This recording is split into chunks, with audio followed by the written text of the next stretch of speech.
Vanguard's S&P 500 ETF looks like a popular choice for every investor, but there are vital considerations that every beginner needs to be aware of before diving in. Don't worry, this isn't meant to discourage you from investing altogether. Instead, it's about understanding the potential pitfalls and drawbacks of a seemingly attractive investment option. By the end of this video, you'll have a clearer picture of whether Vanguard's S&P 500 ETF is right for you, or if there are better alternatives for your financial journey. So, without further ado, let's delve into the world of ETFs and why this particular one may not be the best choice for beginners. Before we dive into the reasons to avoid it, let's first understand what Vanguard's S&P 500 ETF is all about. Vanguard's S&P 500 ETF, ticker symbol VOO, is one of the most popular ETFs in the world. It is like a set of stocks of 500 of the largest publicly traded companies in the United States. Sounds good so far, right? Many beginners are drawn to VOO because it offers exposure to a broad range of U.S. companies in a single investment. It's seen as a way to diversify your portfolio without having to handpick individual stocks. Now, let's explore some critical reasons why this ETF might not be the best choice for beginners. While VOO provides exposure to U.S. companies, it entirely neglects international diversification. Investing solely in the U.S. market can be risky because it leaves your portfolio vulnerable to the economic downturns of a single nation. When the U.S. economy faces challenges, such as a recession or a financial crisis, the performance of domestic companies can suffer significantly. So, with international exposure, your investments may have a buffer to withstand these downturns. International diversification can help mitigate these risks. By including assets from different countries in your portfolio, you can spread risk and reduce your dependence on the U.S. market's performance. Moreover, Vanguard's S&P 500 ETF is highly sensitive to market volatility. When the U.S. stock market experiences fluctuations, as it often does, VOO's performance can also go down. This can be especially nerve-wracking for beginners who may not be prepared for such ups and downs. Most importantly, the popularity of VOO has driven up the prices of the companies it tracks.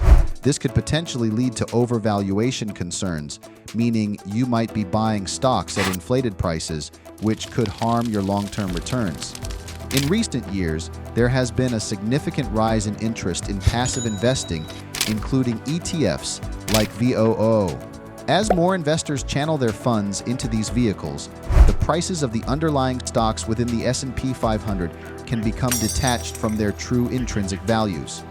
This phenomenon can lead to a situation where you are paying a premium for the stocks held in VOO.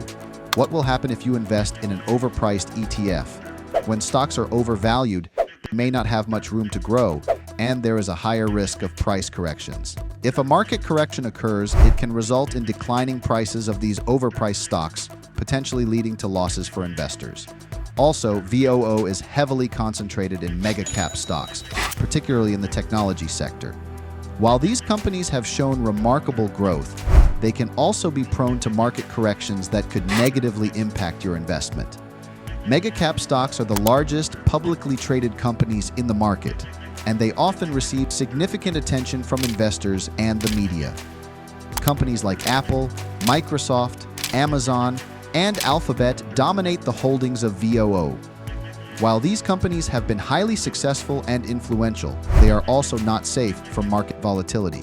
So when the market correction occurs, these mega-cap stocks will also suffer. As a result, your investment in VOO will face fluctuations when these behemoth companies face headwinds. For beginners, this level of volatility can be unsettling and may lead to impulsive investment decisions, such as selling during a market dip. While VOO has its merits, it's vital to consider these factors and assess whether they align with your investment goals, risk tolerance, and overall financial strategy. Don't leave yet, as we're also going to explore some good alternatives for your investment journey. Let's try to build a strong portfolio for you. Now grab your pen and paper and note down all the tips we're about to give you. The first option is you can stay inside the Vanguard universe and diversify your portfolio. Instead of limiting yourself to the S&P 500, consider investing in total market ETFs like Vanguard Total Stock Market ETF. These ETFs offer exposure to a more extensive range of U.S. stocks, providing better diversification. However, to reduce the risk associated with a U.S.-centric portfolio, consider adding international ETFs like Vanguard Total International Stock ETF. This will help you to explore markets outside the U.S. and increase your chances of making a profit. Along with the equity investments, you should also consider the fixed income assets. And for that, no other option can beat bond ETFs like iShares Core US Aggregate Bond ETF. This ETF holds thousands of bonds, reducing the risk associated with a single bond investment. Bonds also provide steady income in the form of dividend payments, making them an excellent addition to any portfolio. And then there are these dividend ETFs, which focus on providing dividends instead of capital appreciation. These funds can be an excellent option for those of you looking to generate income from your investments. So, if you're interested in generating income, consider dividend-focused ETFs like Vanguard Dividend Appreciation ETF. These funds provide exposure to companies with a strong history of paying dividends. But no matter which type of portfolio you build, it's essential to understand your risk tolerance. Knowing how much risk you're willing and able to take can help you make better decisions and manage the financial risks associated with your investments.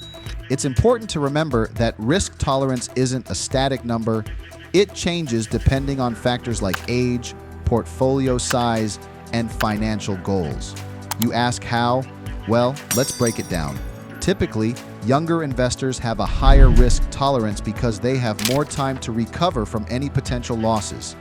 As they age, their risk tolerance usually decreases, shifting their investment strategy towards safer, more stable assets. Moreover, the larger the portfolio, the higher the risk one can afford to take. This is because a diversified portfolio may contain different types of investments that can balance out the losses from one asset class with gains in another.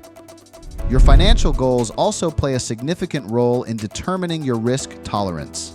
If your goals are long-term, like saving for retirement or your child's education, you might be more willing to take on higher risk investments for higher returns.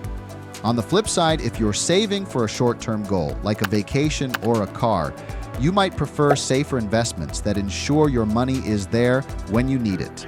So remember, your age, portfolio size, and financial goals are important considerations in understanding your risk tolerance. They can guide your investment decisions, helping you build a portfolio that's just right for you. Once you have a better understanding of your risk tolerance, use it to guide your investment decisions. If you're risk-averse, may opt for a more conservative portfolio with lower fluctuation. On the other hand, if you're comfortable with risk, you might lean towards an aggressive portfolio with higher returns. But still, patience is the key to success in investment. Lastly, we can say that Vanguard's S&P 500 ETF isn't inherently a bad investment, but it may not be the best choice for all beginners. Understanding its limitations and exploring alternatives is a crucial step toward making informed investment decisions. Remember that investing is a personal journey, and there's no one-size-fits-all solution. Take the time to assess your risk tolerance, research your options, and build a diversified portfolio that aligns with your financial goals. Thank you for watching, and best of luck on your investment journey.